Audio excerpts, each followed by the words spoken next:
an amendment. And without objection, all members will have 5 days to submit statements or extraneous materials on today's business. To insert statements into the record, please have your staff email the previously circulated address or contact full committee staff. As a reminder, please keep your video function on at all times, even when not recognized by the chair. Members are responsible for muting and unmuting themselves. And consistent with House rules, staff will only mute members as appropriate when they are not under recognition to eliminate background noise. I see we have a quorum, and we intend to consider 6 measures during this markup. But before I begin, I want to take a moment to express my sincere gratitude to my colleagues for entrusting me with this very awesome responsibility of chairing this committee. Serving as chair has been an enormous privilege, and working to strengthen U.S. leadership throughout the world and responding to some of the most complex international issues of our time has been an opportunity of a lifetime. And working with all of my colleagues, both sides of the aisles, Democrats as well as my Republican colleagues, and particularly working alongside Mike McCall. It has been an honor and a privilege, and I look forward to continuing to work together when we move forward in the next Congress. But it is, and I'll have additional remarks that I'd like to make before we conclude the markup and proceedings, but we'll be able to table them until the end so that we may consider 2 resolutions of inquiry that have been introduced and that are time sensitive in nature. So we'll do that now. So pursuant to notice for purposes of markup, I will begin by calling up H-Res 1456, and the clerk will report the resolution. House Resolution 1456 of inquiry requesting the President. Without objection, the first reading of the resolution is dispensed with, and without objection, the resolution shall be considered as read and open to amendment at any point. And at this time, I recognize myself to speak briefly on the measure. Today, we're marking up 2 resolutions of inquiry, ROIs, that unfortunately, like other ROIs introduced in this Congress, I believe they aim to score political points and dangerously politicize issues that should be well above the partisan fray. The first is H-Res 1546, requesting the President and directing the Secretary of State to transmit, respectively, certain documents to the House of Representatives related to the conclusion of the Department of State on whether Mark Fogel is wrongfully detained. So let's be clear. The department's review of possible wrongful detention criteria in Mr. Fogel's case is ongoing, as are efforts to ensure his fair, humane treatment and to secure his release on humanitarian grounds. A formal determination of wrongful detention is not required for these efforts to unfold. This committee takes extremely seriously its oversight of the State Department's work on behalf of Mark Fogel, as well as other Americans imprisoned overseas. And thankfully, this work has long been bipartisan, as we all want to see American citizens, like Mr. Fogel, reunited safely with their families. As such, the committee and the House have held more than a dozen engagements where Mr. Fogel's case has been specifically addressed. Likewise, the State Department continues to push Russian authorities for his release on humanitarian grounds. The State Department simultaneously is reviewing the facts of this case to determine whether he is wrongfully detained, as required by the Levinson Act. Just this week, the State Department provided committee staff another detailed briefing on Mr. Fogel's case, including an update of a recent prison visit to verify his well-being and details of state's ongoing efforts to secure his release on humanitarian grounds, work which continues notwithstanding any formal wrongful detention determination. But in pushing for more transparency on this case from the administration, we cannot lose sight of the bigger picture. We must take care not to politicize the issue or tip the U.S. government's negotiating hand by exposing sensitive internal deliberation of these cases. Putin, Xi, and other autocrats around the world would like nothing more than to see us divided over efforts to ensure the safety and well-being of our own citizens, and to be able to leverage sensitive details of individual cases and our internal deliberative processes. So while it may be well-intentioned, this ROI risks undermining the safety of Americans held abroad. It would likewise potentially undermine our ability to bring Mark Fogel and others home. Unfortunately, this ROI breaks from the bipartisan, bicameral work we have already undertaken to focus constructive attention on Mr. Fogel's case. And instead, it politicizes the issue, putting the internal, ongoing work on his case out into the open for a partisan fight. I have no doubt the Kremlin would love nothing more than to be able to exploit such a scenario. The Republican co-sponsors of this resolution have previously engaged in constructive, bipartisan oversight with the executive branch on Mr. Fogel's case, including with members of this committee, and I urge them to rejoin such efforts. For me, it's disappointing to see this serious issue become subject to partisan games. So with concern for Mr. Fogel's well-being, and with a laser-like focus on getting him and other Americans detained in Russia home, I oppose this ROI and will be calling a vote to report it adversely. I now turn to Ranking Member McCall for any statements he may have. Thank you, Mr. Chairman. And let me, in your previous remarks, say what an honor it's been to serve with you, you as chairman, and you've handled yourself very professionally with a good deal of sense of humor, which is required, I think, at times. And you've always been fair and bipartisan, and that's a tradition of this committee.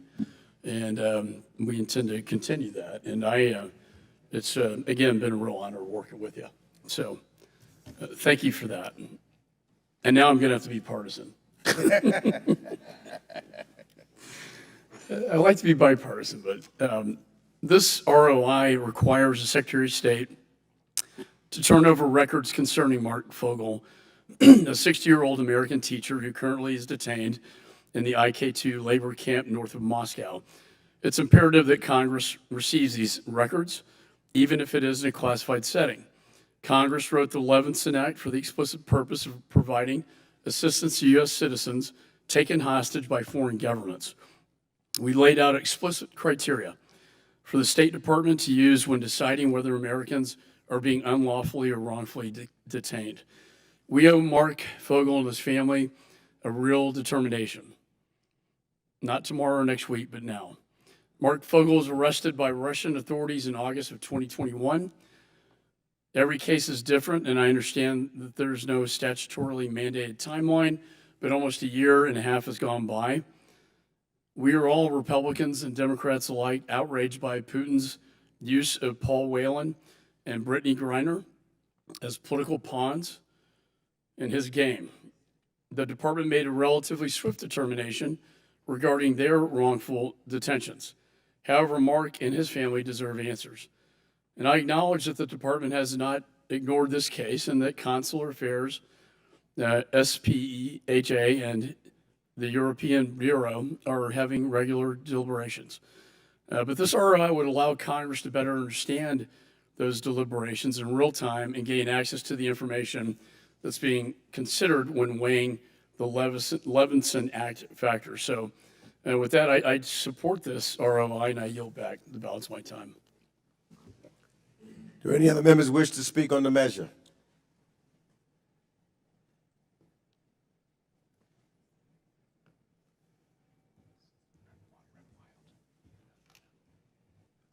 Hearing No further requests. Let's move on to amendments. Do any members wish to offer any amendments? Hearing none, we will now take a vote by voice. The question is to report H-Res 1456 adversely. To clarify, if you share my position to the resolution, you will vote aye. We are going to take a vote by voice. All members, please unmute your microphones. All those in favor say aye. Aye. Aye. Aye. Aye. Aye. All opposed, no. No? No. What are you doing? In the opinion of the chair, the ayes have it, and without objection, the motion to reconsider is laid upon the table, and without objection, staff is authorized to make any technical and conforming changes. Next, we will consider H-Res 1482.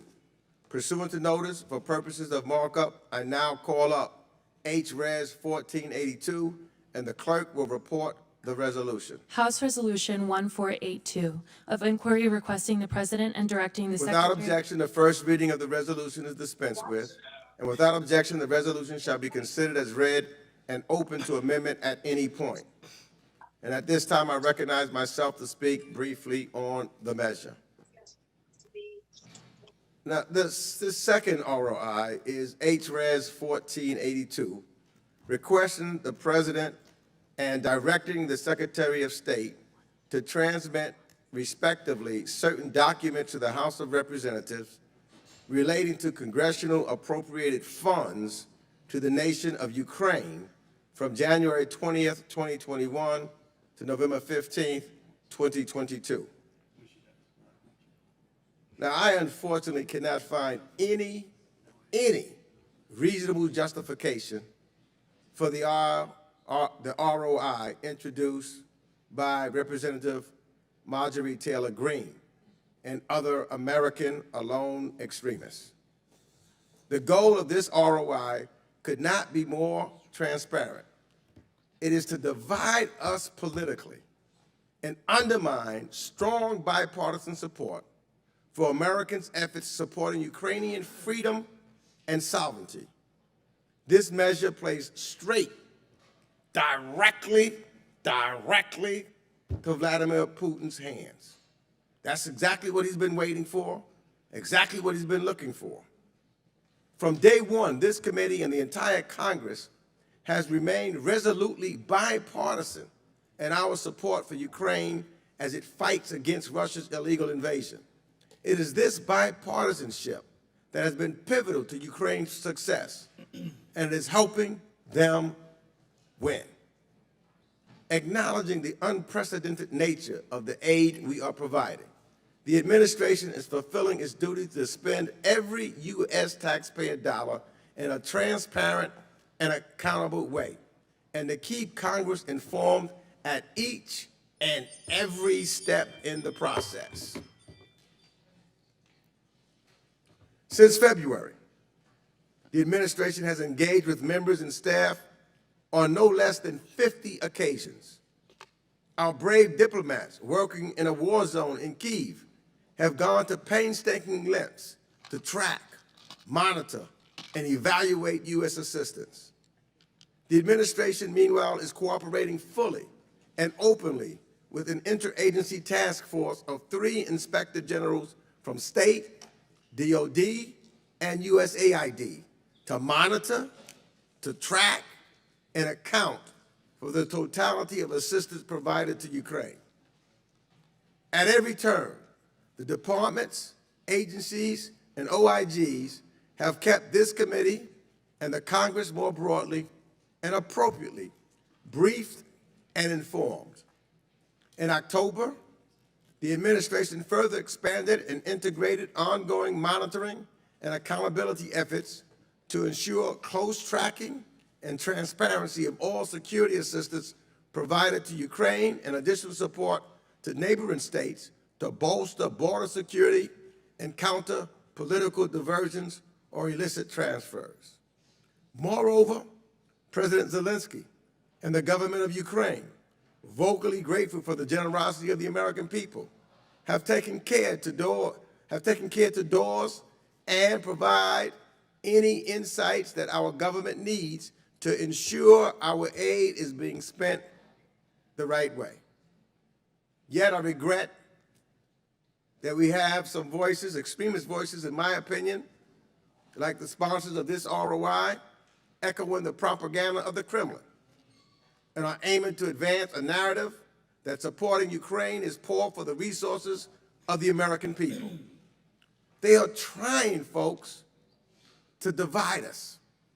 They tried to divide NATO, and they tried to divide us in this Congress at a time and on an issue from which we cannot afford to pull back.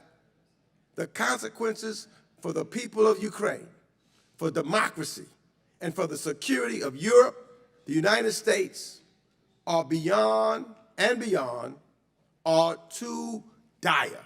The consequences could be catastrophic. Looking forward to the 118th Congress, I urge my colleagues to ensure that our support to Ukraine remains resolute, bipartisan, and responsible.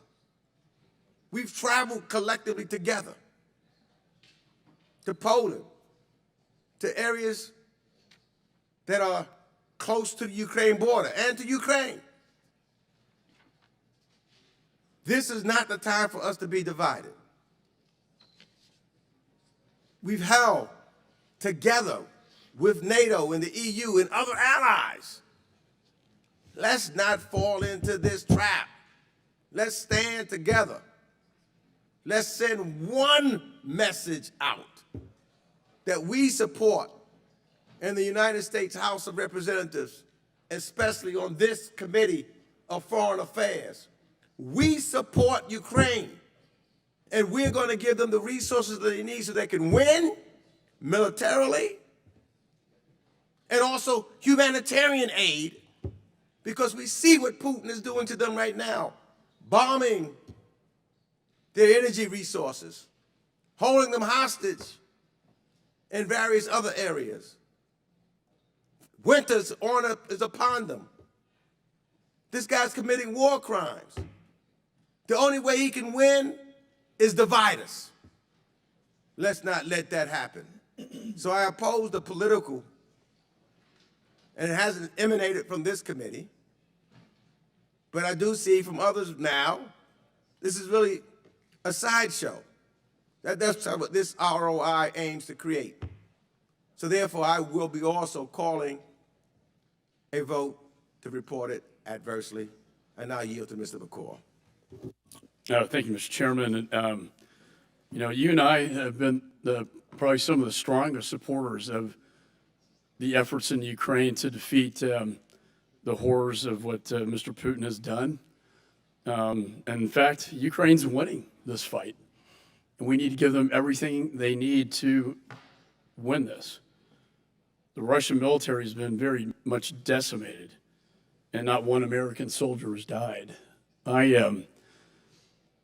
also support that this committee in Congress has the highest responsibility to conduct stringent oversight over the Department of State and USAID.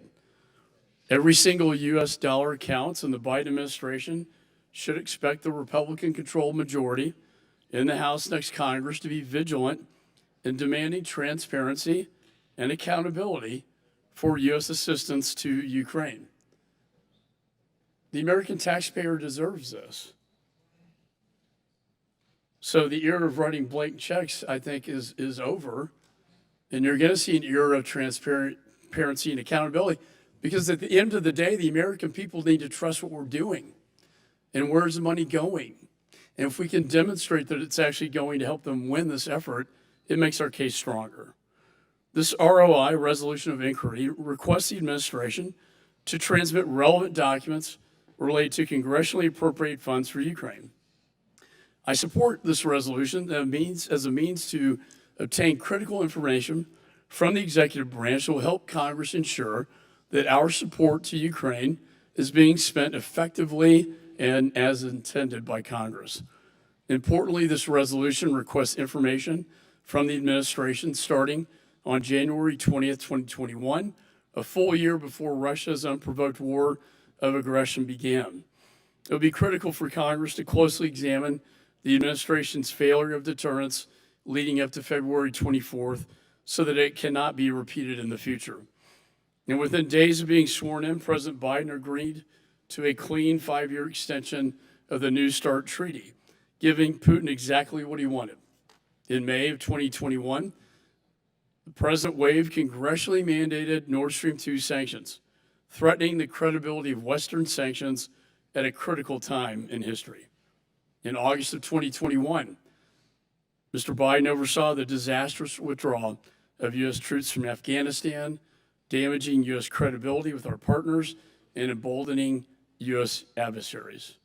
In the months before the full-scale invasion, Mr. Biden failed to provide significant military support to Ukraine or impose any sanctions on the Putin regime, despite tens of thousands of Russian troops being seen in surveillance amassing on Ukraine's border. World War II made clear to us that appeasement invites aggression. Tyrants like Putin only respond to strength. Sadly, in the months ahead of February 24th, the Biden administration projected weakness. This administration has a lot to answer for, and the Republican-controlled majority in the House next Congress must ensure that we get those answers. And with that, Mr. Chairman, I end with my support for this measure, and I yield back the balance of my time.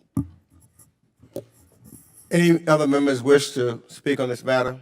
Representative Susan Weil of Pennsylvania, you recognized for 5 minutes. Thank you, Mr. Chairman. I rise to express my strong opposition to HRES 1482. I want to begin on a personal note. As a Jewish American, at a time when powerful public figures, including several celebrities with global platforms, are putting Jewish communities across our country at risk of violent attacks by engaging in vicious anti-Semitism and Holocaust denial, and when powerful politicians like former President Trump are cultivating these forces, and in the case of Minority Leader McCarthy and so many others, are failing to speak out unequivocally against that, it is beyond shameful to see support for a measure like this one introduced by Representative Greene. I'm not going to attempt to recite even a fraction of the patently false, bigoted, and hateful statements and actions that have characterized Representative Greene's time as a member of this body. I will just say that her anti-Semitic conspiracy theories and trivializations of Nazism stand out as particularly reprehensible reflections of her ideology and approach to holding public office. I cannot, in good conscience, remain silent about any of this. I find the idea of granting Rep. Greene the legitimacy that comes with elevating one of her pieces of legislation to be profoundly offensive. It's antithetical to the purpose of this body and this committee. With that said, I want to move on to the substance of this resolution of inquiry, which takes aim at our strong support for the Ukrainians defending their country against Russia's full-scale, unjustified invasion. Time and again, members of this committee have held hearings and advanced legislation focused on the need for accountability and justice in the wake of the horrific war crimes that Russian forces are committing against civilians in order to attempt to break Ukrainian resistance and ultimately destroy Ukrainian society itself. This is what we should be focused on. Representative Greene has, not coincidentally, consistently voted against providing any aid to Ukraine, and that's what this effort is truly about. The support that we have provided the Ukrainians has in fact come with unprecedented transparency, and we have seen its effectiveness proven in real time as the Ukrainians have built and strengthened their historic resistance month after month, pushing back the invading Russian forces despite the Russians' enormous advantages. As the representative of Pennsylvania's 7th District, which includes one of the country's largest Ukrainian American communities, I will never back down from providing the necessary support for Ukrainian forces to beat back this war of aggression and restore their territorial integrity. This resolution of inquiry is a political stunt designed to tie up and slow down our critical efforts to help Ukrainian forces. This change in policy would have the disastrous effect of signaling confusion and division to both our Ukrainian allies and our Russian adversaries at a time when Ukrainians have made decisive military gains. And that's without even commenting on what it would cause, the consternation that it would cause to our NATO allies. On behalf of my Ukrainian American constituents and their family members in Ukraine who are fighting for their country and their future, I urge my colleagues to join me in resoundingly opposing this resolution and reporting it adversely. Thank you, Mr. Chairman. I yield back. Gentlelady yields back. Who seeks recognition? Mr. Representative Burchett from Tennessee is recognized for 5 minutes. Thank you, Mr. Chairman. I too have enjoyed your leadership in this committee. I appreciate you, brother. But I think one thing that we avoided in this committee for a long time, and that's personal attacks.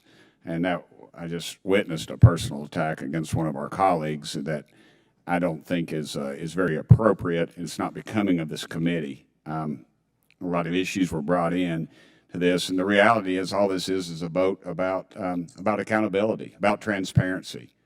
What are we afraid of? What are we afraid of finding out? We have billions upon billions of dollars that are flowing to another country, and yet a couple of years ago we were told we couldn't invest $3 billion in our border because it would break us. Yet we've just given 40 plus billion. I guess we're at what, 60 billion now, something of that nature. And all this is just an accounting of American taxpayers' dollars. And we use that as an attempt to attack a young lady's credibility and her character. And to me, I find that unbecoming of this committee. And at the appropriate time, I would like to call for a roll call vote, Mr. Chairman. Thank you. Now recognize Representative Jerry Connolly of Virginia, President of NATO Parliamentarian Authority. Thank you, Mr. Chairman.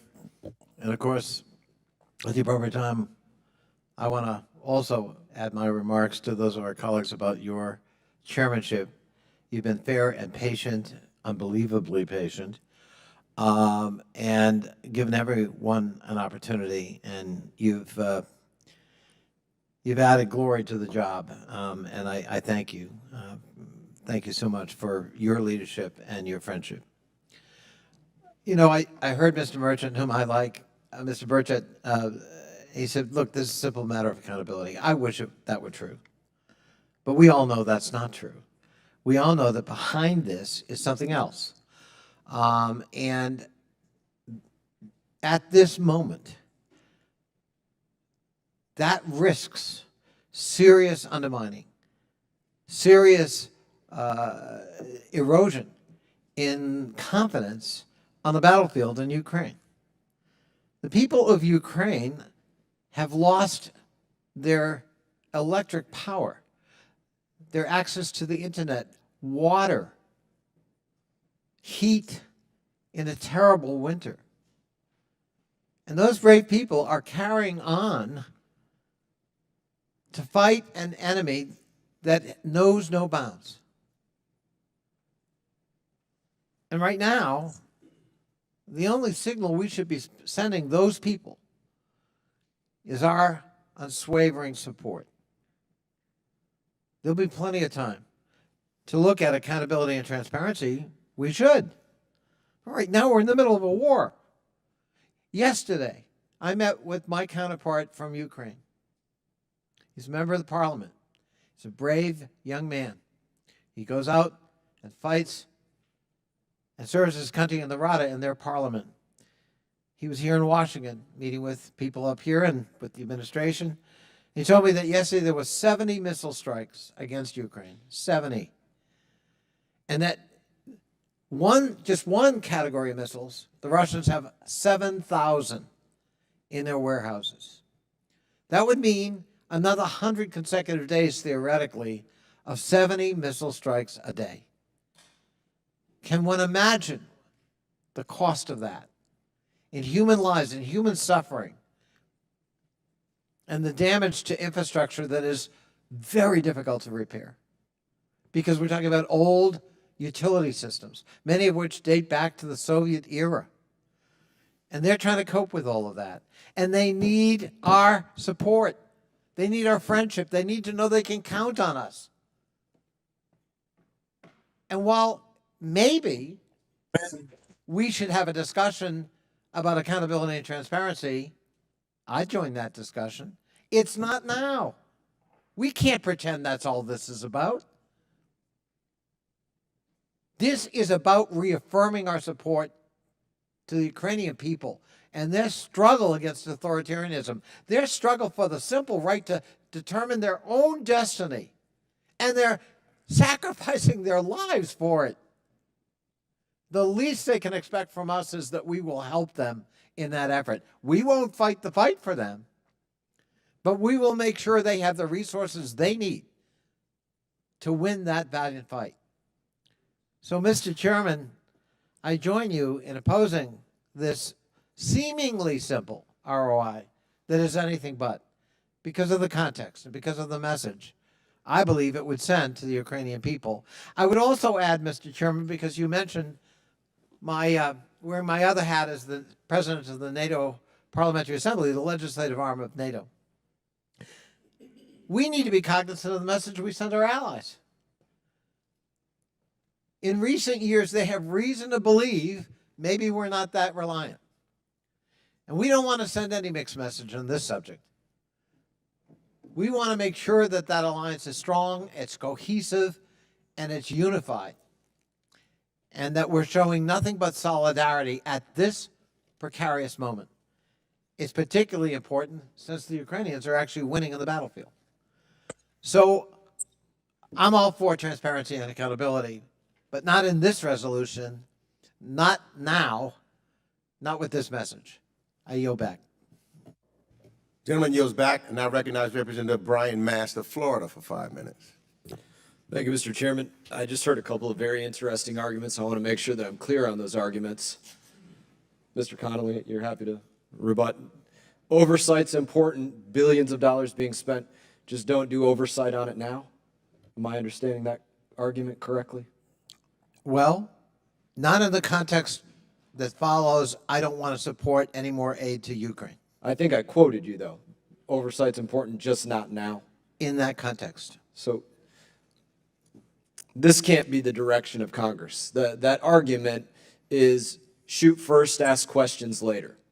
Shoot first with the American taxpayer, billions of dollars, ask questions later. It's very akin to what happened in Afghanistan with the withdrawal. Think about withdrawing from Afghanistan. Don't plan or ask any questions about pulling out billions of dollars of equipment and in turn create the most well-equipped terrorist organization in the history of the world. That's what happens when you shoot first and ask questions later. Our job is oversight. And the other argument that was made here about this bill was, I don't like Representative Marjorie Taylor Greene, so don't advance this piece of legislation about oversight. I don't like her for these reasons, personal attacks. I don't mind personal attacks. I think we're all individuals, and I don't mind getting in people's business, and I don't mind people getting in my business. You know, that's the nature. Our personalities have to do with how we vote and how we think on things, so I actually appreciate that part of it, but that's the argument being made. I don't like Marjorie Taylor Greene, so don't move the legislation that she has to ask for the documents, it says it specifically right here, related to the appropriations that Congress has sent to the executive branch. I can't think of any reason, personally, why we as Congress that sent the executive branch dollars, some of us voted on it, some of us didn't, but we are responsible for the taxpayers' dollars, would not want that oversight right now. There is stuff behind this, 100%, Mr. Connolly. You said that you know what's behind this. What's behind this? Be perfectly transparent for me. I don't trust the administration. That's behind this. I don't trust what they've done with dollars in various agencies. That's what's behind this. I don't trust their tactics, their planning, their strategy. That's what's behind this. And I absolutely want to see right now, before any more money is spent on this, what is going on there? What is their train of thought? How have they planned things out or not planned things out? Because they don't have a good history of demonstrating that they do plan things out appropriately. Not to entirely rehash Afghanistan, which is what I just went over. But if you want to have further dialogue on this, I'm happy to. You're looking at me like you got a few more comments. So, yeah, thank you. I appreciate that. Would you suspend any arms shipments or payments to the Ukrainians during this audit that this so-called simple ROI would entail?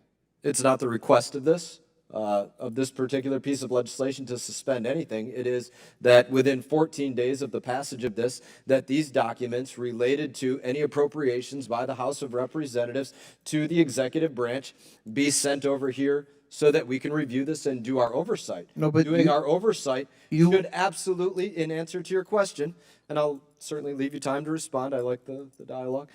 Doing oversight should absolutely have bearing on what we do forward. If we do oversight So and it we would- come up with, damn, something really wrong is going on here, then it's responsible for us to respond to that accurately to the American people. I would just say it's a little confusing understanding your argument, Mr. Mass, because on the one hand, you say, I don't trust the administration, and that's why we need this. I don't trust them about anything. I don't trust them in Afghanistan. I don't trust them in Ukraine, and I want to see everything.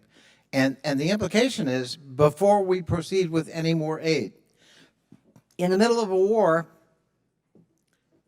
I think that's a dubious proposition, and I simply wanted to ask you, would you hold up aid as Potentially. part of this? Yes. Potentially. Potentially. Okay. Again, this is the nature of oversight.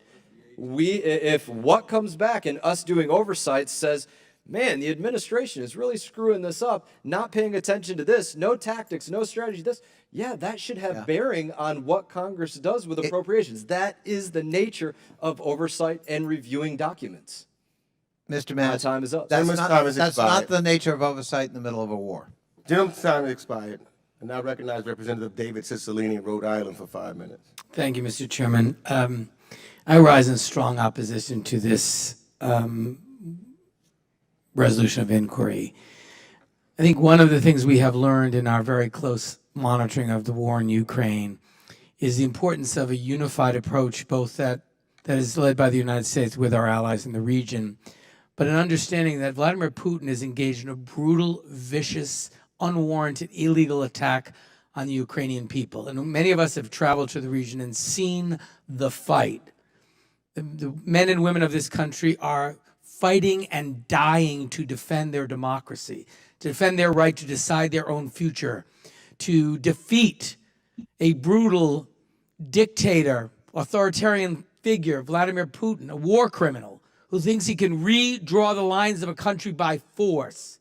And they've had the courage to organize neighborhood groups armed for the first time to fight and die for their own country and to face brutal conditions as he attempts to level this country. We've seen unspeakable destruction. And the only thing that the United States has done is led a coalition to stand with the Ukrainian people as they engage in this fight. This is a dangerous moment. And the unity of the Congress of the United States, the unity of the freedom-loving, democracy-loving world has been critical in this fight.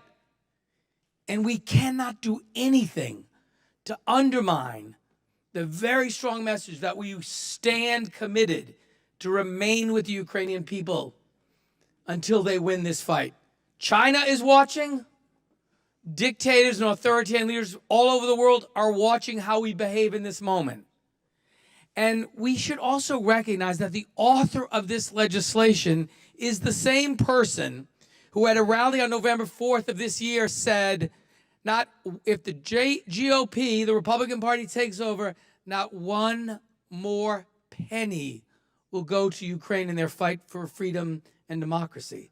So context matters. This is not just about, oh, geez, we've got to be better bookkeepers and do some oversight.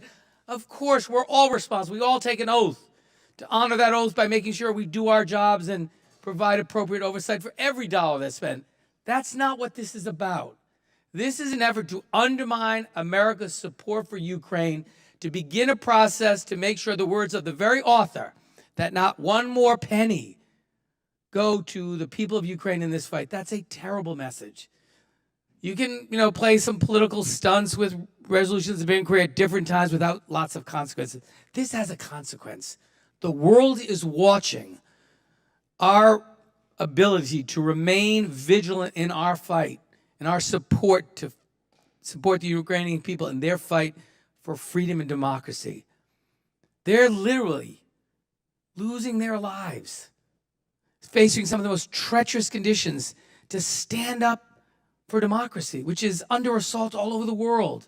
We're in a democratic recession. We had our own challenges here in America.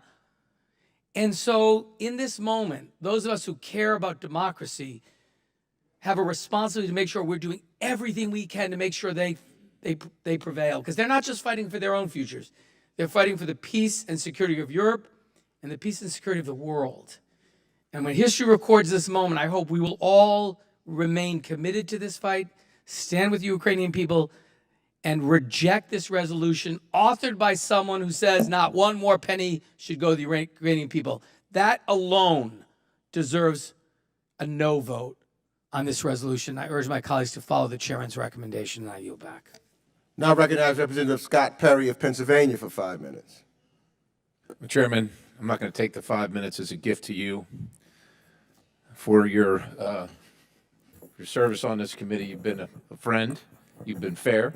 We've had some disagreements, but I've appreciated your leadership here, and I think it's worth acknowledging. I wasn't going to say anything, but as you know, Mr. Connolly invokes the best in all of us on this committee. And let me just say this: it's quite honestly, it's pretty rich to say we can't do it in the middle of a war. Can't take a look in the middle of a war, and I'll remind everybody that it was Mr. Connolly's party that actually defunded troops in contact, troops on the front line in the 70s, and left and abandoned them there. And let me also just say that while our country has an invasion going on at our southern border, we're willing to, travel 4,000 or 5,000 miles with our tax dollars in the middle of raging inflation when the people that I represent can't pay their bills, choosing between fuel for their vehicle and groceries, that we've got to spend this money overseas. And look, there's not a person on this committee, there's probably not a person in this room that agrees with Vladimir Putin, Russia, what they've done. We all want to help. We all find it reprehensible. But to say that we have to wait till the war is over, and I'm a little sad that my friend Jerry from Virginia has left, I would ask him, how long should we wait? I don't know, maybe it's going to be 20 years. I don't know what it's going to be. I don't know who knows what it's going to be. But I know the folks that I represent right now are working hard every day to pay their taxes and feed their children and pay their mortgages and their car payments. And what they're worried about is being able to pay the bills. And that's the fact that the IRS says that if they don't report every single thing that they bought on Etsy or something like that, that they're going to be facing an audit. Meanwhile, their southern border is wide open, and their tax dollars are going 4,000 or 5,000 miles away, and we're supposed to turn our head away and not ask one question.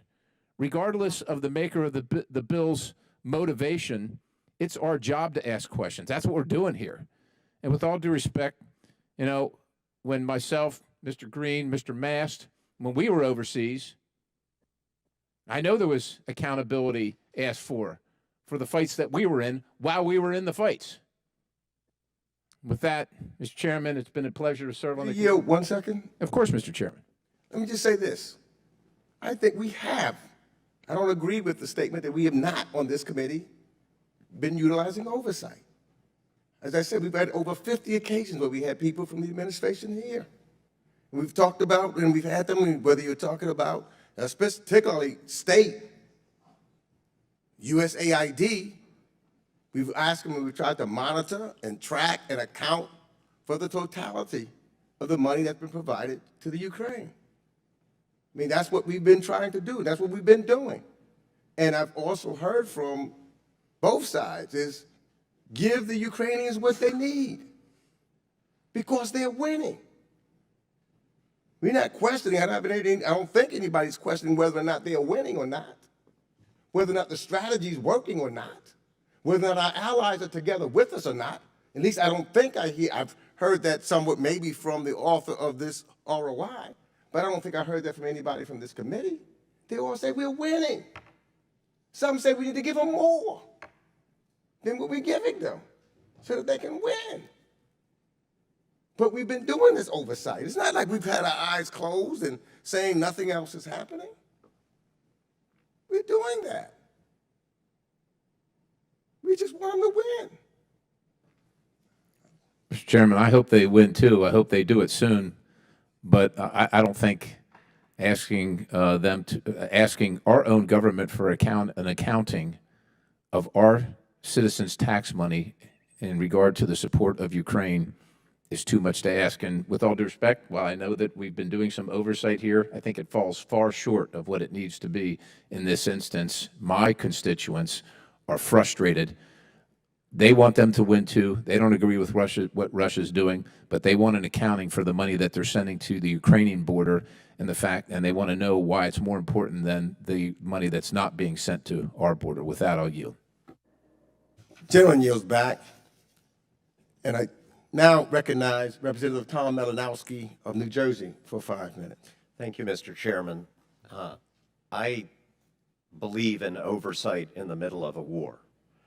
I agree with Mr. Mast on that question.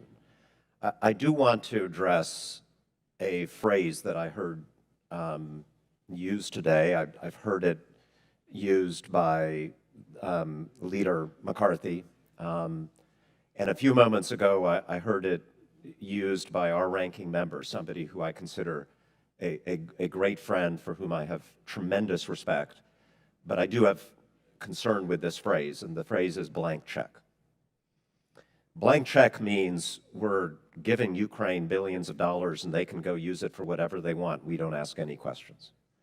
I think all of us know here that's not the case. First of all, they are paying for that support with blood. They're not taking the money and spending it in the Caribbean, buying property in the UAE, doing all kinds of crazy, nefarious things. They are taking that money to train and equip young men and women who every single day on the front line are risking their lives and giving their lives for the cause of freedom. That's what they're doing. It's not a blank check. Does not come without conditions.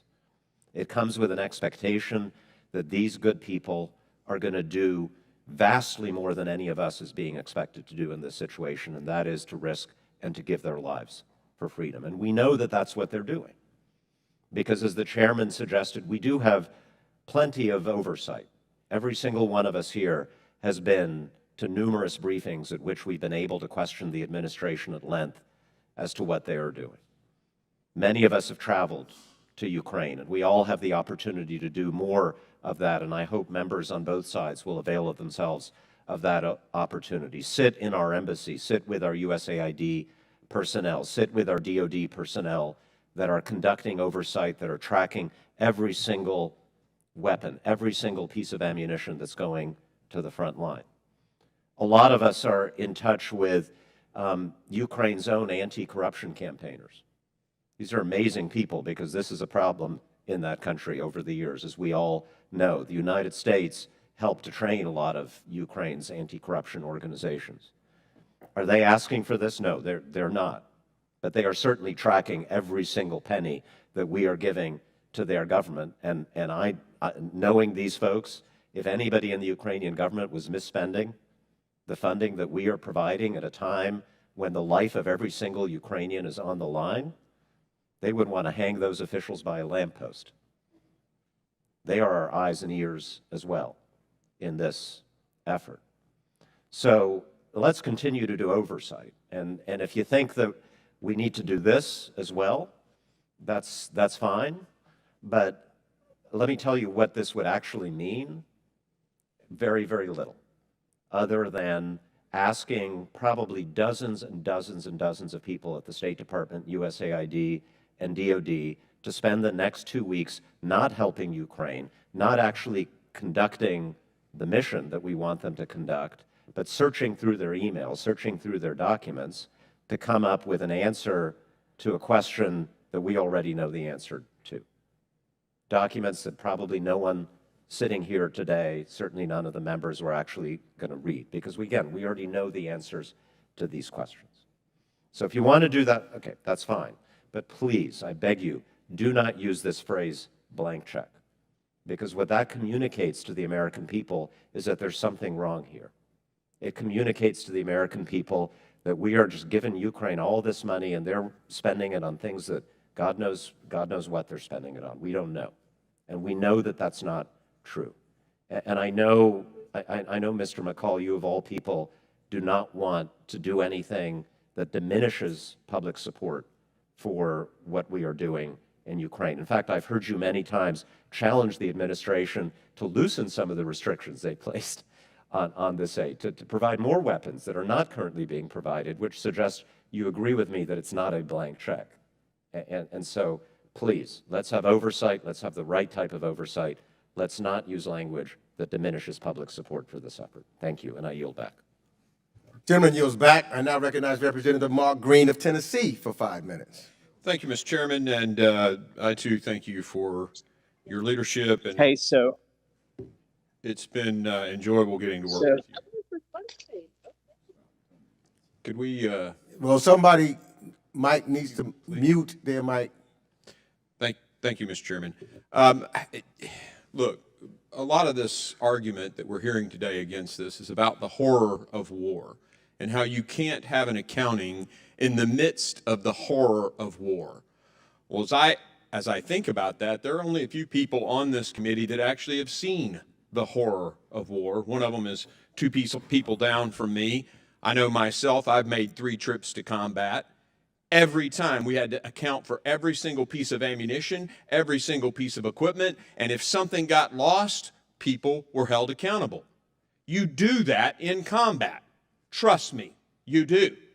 And there's no reason why having an accounting, having transparency reported to Congress who writes the check is a bad thing. It doesn't slow down one piece of weapon going to Ukraine. And to say that it does is a fallacy. It's deception. It's dishonesty. The horror of war, yeah, I've seen it. And I still had to make sure that my night vision goggles, my weapon, were all turned in at the end of the mission. Accountability and actually giving stuff to our friends to fight their war are 2 completely different things. You can have them both at the same time. Absurd to suggest otherwise. One of the other reasons that has been voiced about not supporting this is because comments that were made by the author of this, and I'm not even going to get into those, but I will tell you that everybody who has said those things today as reasons not to support it certainly supported legislation in this committee made by Congresswoman Ilhan Omar, and she made anti-Semitic comments, horrible comments. And yet, I bet you we can pull up the voting record on her legislation, and y'all voted for it. So your arguments make no sense. I'm sorry. The horror of war, you still account for stuff, and you're certainly inconsistent if you're applying the what she said test. I yield. Gentleman yields back. Is there any other further requests? Yes, Mr. Chairman. Chris Smith. Mr. Smith, you're recognized for 5 minutes. And I want to join my colleagues in thanking you for your leadership. It has been tremendous. You've been fair throughout your tenure as chairman. And I was so happy to work with you on so many issues over these many years. So I just want to single that out and say how grateful I am. And I know Mike McCall said for all of us how we feel about you. So thank you. I do want to say I do support, and I support it strongly, and that is Ukrainian aid, both humanitarian as well as military. But as Mr. Greene just said, and others have said, accountability and transparency is extraordinarily important as well. And if we need to get information on a more secretive basis, do it. But we don't get everything, I believe, in terms of these packages that we need to know. And I'll give an example. We all remember in 2014 when President Poroshenko asked the Obama administration for military assistance, which he did not get. And he said in the speech before the joint session of Congress, one cannot win the war with blankets. So we have that past that we think of where they did not get what they needed. So when Wendy Sherman testified before the committee in March of 2022, I asked her, because there were reports in Politico and elsewhere, that Zelensky had asked for help, military aid packages. This was before any of the hostilities started, and key items under consideration for the packages, including short-range air defense missiles systems, small arms, and anti-tank weapons. I asked Secretary Sherman, can you tell the committee what Ukrainian President Zelensky asked for over the past year, including air defense systems, that he didn't get? Still haven't gotten that answer. So, past can be prologue. We're not sure, if he is asking for, he being Zelensky, is being honored in the sense that it's seen as needed. I support aid to help our friends in Ukraine. I'm the one who introduced the resolution and actually chaired a hearing saying that we can charge Putin with war crimes right now. Don't go to the Security Council, go to the General Assembly, and I actually had a hearing with Tom Lantos' commission and introduced the resolution here in the House of Representatives, calling for that kind of hybrid court to go after him and to do it now. Wait till all the bloodshed has been spilled, but do it now. And we still have not gotten anything. I asked our secretary that question as well. We could get a majority vote in the General Assembly of the United Nations, and we could get it almost immediately if we fought for it and tried to get it. But again, I think we need to know what's going on in terms of specifics. And again, past can be prologue. I still don't know what did Zelensky ask for that he didn't get, that might have mitigated the attack, might have been the deterrence needed to tell Putin, you're going to lose soldiers and you're going to lose tanks, because Zelensky had the capability to deter the aggression. So, no. So I think this is a good idea. I don't think, if anything, it might even mean more aid would be provided as we find out what has been asked for and what has not been provided. And I thank you, Mr. Chairman, and I yield. Gentleman yields back. I now recognize Representative Andy Barr of Kentucky for 5 minutes. Thank you, Mr. Chairman. I appreciate the chairman's leadership on Ukraine. I appreciate the chairman and the ranking member's show of unity on Ukraine. And I agree with the chairman and the ranking member that we do need to show unity as a country in defense of the Ukrainian resistance. But that's precisely why I supported Ukrainian assistance and why I stand in support of this resolution of inquiry. And I think there's no reason why we need to be disunified or not unified when it comes to accountability, transparency, and making sure that our assistance is actually working. I would argue that, and I concur with the comments of many of my colleagues, and many of the arguments have already been made, so I won't belabor the points. But I think one point that has not been made is that we want to make sure that the strategy is working. If you truly support the Ukrainian resistance, if you truly want to defeat the Russian aggression, then why on earth would we not want a full accounting of how our assistance is actually being delivered, how it's being used, as my colleague, Mr. Smith, just pointed out, whether or not this administration's resistance to deliver some of the weapon systems that have been specifically requested, whether or not that is having a bearing on the effectiveness of the Ukrainian resistance. So I would argue, number one, to rebut Mr. Connolly's argument, it's not now, the time is not now to conduct this oversight. It is always time to conduct oversight to make sure that our strategy is actually working. Isn't that what we want? Isn't that what we want? We want the Ukrainians to succeed in repelling the Russian aggression and the Russian invasion. If we don't have transparency, the American taxpayers don't know whether or not their generosity is actually being delivered in a way that is delivering victory, then we're not doing our job. And I would just share this one anecdote. I met a young man, a Ukrainian soldier, who returned from the battlefield in the Battle of Mariupol without a leg. He woke up in a coma in a Russian prison. He was released in a prisoner exchange, 7 Russian soldiers for him, and his name was Vladimir.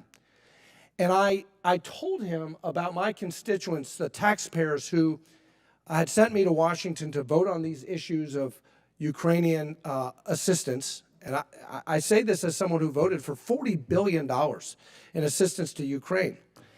And I told this young, brave, courageous freedom fighter that some American taxpayers don't understand what this is about.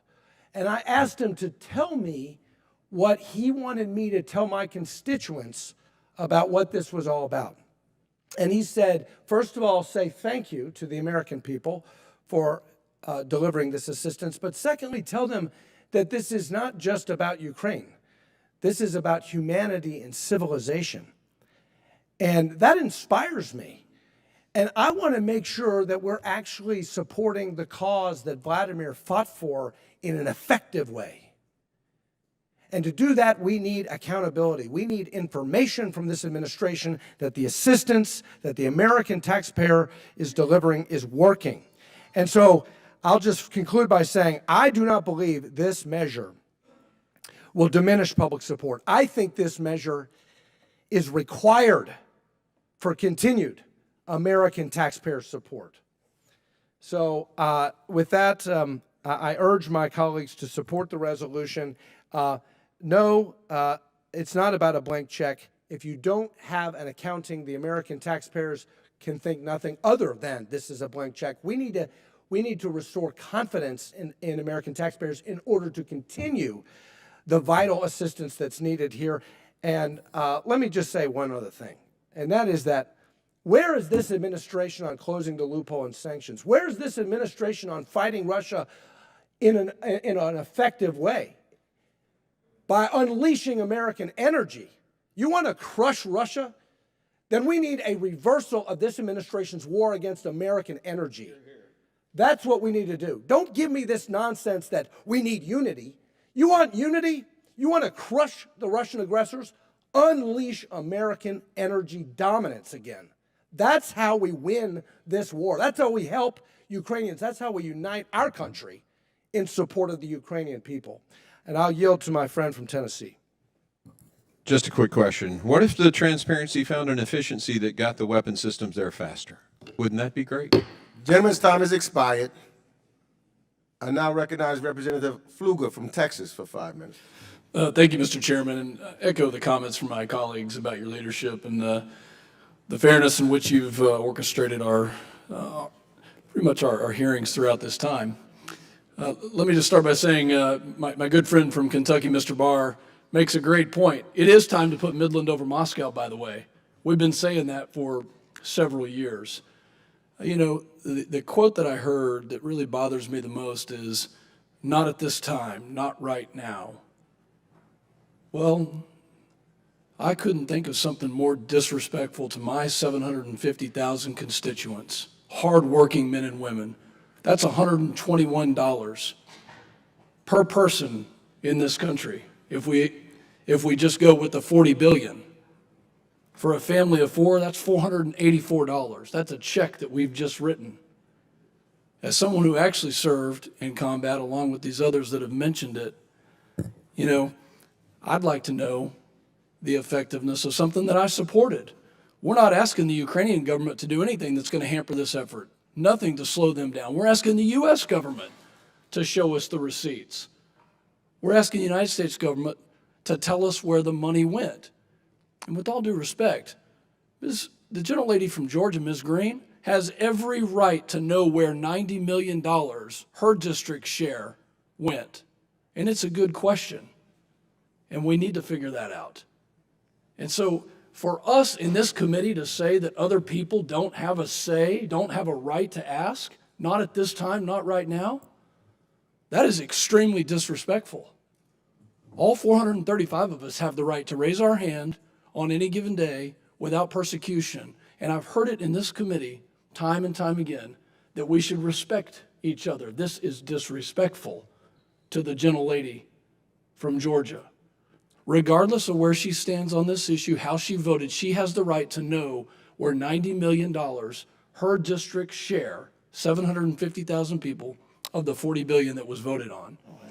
And I'd associate myself with the comments of everyone else on this side of the aisle who has said that we want to know how the money is being used, what weapon systems are needed, and how we can continue to see successful gains for the Ukrainian people.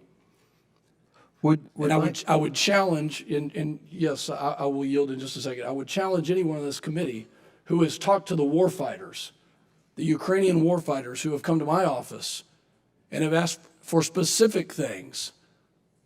I represent my district like everyone else on this committee, and my district wants to know now, at this time, where the money has gone, and I'd gladly yield to you. I thank my friend. I hope my friends on the other side of the aisle can understand why we might be a little skeptical on this side of the aisle, given the author of this resolution who said on November 4th, if the Republicans win the majority in the election, quote, not another penny will go to Ukraine, unquote. That would suggest that the sincerity behind this resolution isn't there, that what really is the agenda here is to cut off all aid to Ukraine. And that's why this member believes this is the wrong time to do that, because that's the message it sends. I thank my friend for yielding. Yeah, absolutely, and I think that most of us would probably have to say that because she was kicked off her committees and doesn't have a chance to actually ask these questions, which is a whole other issue, that we shouldn't judge the sincerity level based on what I have just read and reread for 2 or 3 times is a very simple question. And with that, I yield back. Mr. Fluker, let me just say to all the members that, I'm just puzzled with, members at any time can view in our classified spaces packets upon packets of documents with details upon details of weapons, arms, ammunition provided by the United States. They have been provided on an ongoing basis by the dozens and for months, and have been and are still available to members for review at any time, and of course, how that money is being spent. Certain specifics are not public, but many details that members are discussing and asking questions about are all covered materials already provided by the administration and have been and still are available for review. The gentlelady who is the author of this is not on this committee, but it's available to us on this committee. Will the chairman yield? Yes. Then it should be very easy to compile this data and put it together exactly in the format being asked for. You have it. It's there. Go get it. Does anybody else wish to be recognized?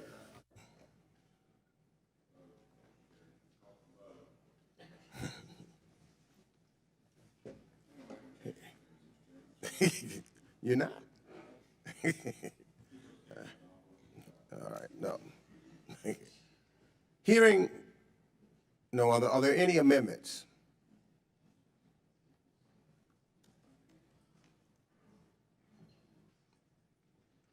Hearing none, we'll now take a vote by voice. We'll make sure. The question is to report HRES 1482 adversely. To clarify, if you share my opposition to the resolution, you will vote aye.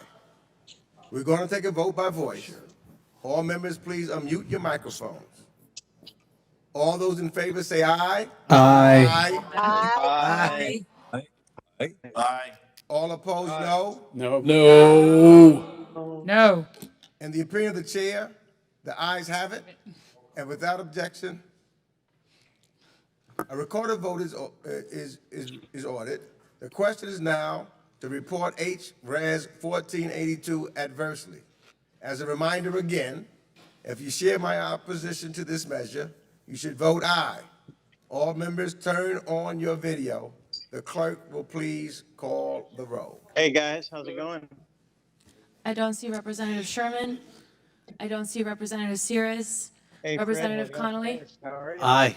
Representative Connolly votes aye. How's I everything? don't see Representative Bass. Representative Keating. Aye. Representative Keating votes aye. Representative Cicilline. Aye. Representative Cicilline votes aye. Representative Bera. Representative Bera. Aye. Representative Bera votes aye. Representative Castro. Aye. Representative Castro votes aye. Representative Titus. Aye. Representative Titus votes aye. Representative Liu. Aye. Representative Liu votes aye. Representative Wild. Aye. Representative Wild votes aye. Representative Phillips. I don't see Representative Phillips. Representative Omar. Representative Aye. Omar. Representative Omar votes aye. Representative Allred. Aye. Representative Allred votes aye. I don't see Representative Levin. I'm here. Can you see me? Representative Levin, how do you vote, sir? Aye. Representative Levin votes aye. Representative Spanberger. Aye. Representative Spanberger votes aye. Representative Houlihan. Aye. Representative Houlihan votes aye. Representative Malinowski. Aye. Representative Malinowski votes aye. Representative Andy Kim. Aye. Representative Andy Kim votes aye. Representative Jacobs. Aye. Representative Jacobs votes aye. Representative Manning. Aye. Representative Manning votes aye. Representative Sherfilis McCormick. Aye. Representative Sherfilis McCormick votes aye. Representative Costa. Costa votes aye. Representative Costa votes aye. Representative Vargas. Aye. Representative Vargas votes aye. Representative Gonzalez. Gonzalez votes aye. Representative Gonzalez votes aye. Representative Schneider. Aye. Representative Schneider votes aye. Ranking Member McCall. No. Ranking Member McCall votes no. Representative Smith. No. Representative Smith votes no. Representative Shabbat. No. Representative Shabbat votes no. Representative Wilson. Representative Wilson votes no. Representative Perry. Representative Perry votes no. Representative Issa. No. Representative Issa votes no. I don't see Representative Kinzinger. Representative Zeldin. No. Representative Zeldin votes no. Representative Wagner. No. Representative Wagner votes no. Representative Mast. Representative Mast votes no. Representative Fitzpatrick. Fitzpatrick votes no. Representative Fitzpatrick votes no. I don't see Representative Buck. Representative Burchett. Burchett votes no. Representative Burchett votes no. Representative Greene. No. Representative Greene votes no. Representative Barr. Nope. Representative Barr votes no. I don't see Representative Stube. Representative Muser. No. Representative Muser votes no. Representative Tenney. No. Representative Tenney votes no. Representative Pfluger. No. Representative Pfluger votes This no. is fun. Representative Maliatakis. No. Representative Maliatakis votes no. I don't see Representative Meyer. Representative Jackson. Representative Meyer Jackson votes no. Representative Jackson votes no. Representative Young Kim. You're voting aye. No. Representative Young Kim votes no. Representative Salazar. Votes no. Representative Salazar votes no. Mr. Chairman? Representative Bass? Representative Bass, I do not have a vote for you, ma'am. How would you like to vote? Bass votes aye. Representative Bass votes aye. Representative Phillips votes aye as well. Representative Phillips votes aye. Sherman votes Representative Meyer? I think I heard Representative Sherman. How do you vote, sir? I vote aye. Representative Sherman votes aye. I think I also heard Representative Meyer. How do you vote, sir? Representative Meyer votes no. Representative Meyer votes no. Mr. Chairman? Aye. Chairman votes aye.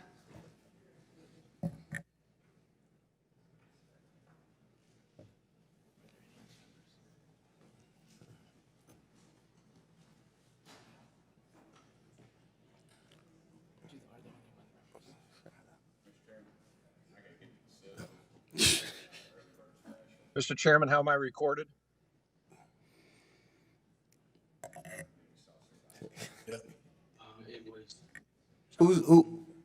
Who's that? This Congressman Buck. Representative Buck, I do not have a vote for you, sir. I vote no. Representative Buck votes no. Any other members wishing to vote? Was he hostile? Was he? Any members wishing to change their vote?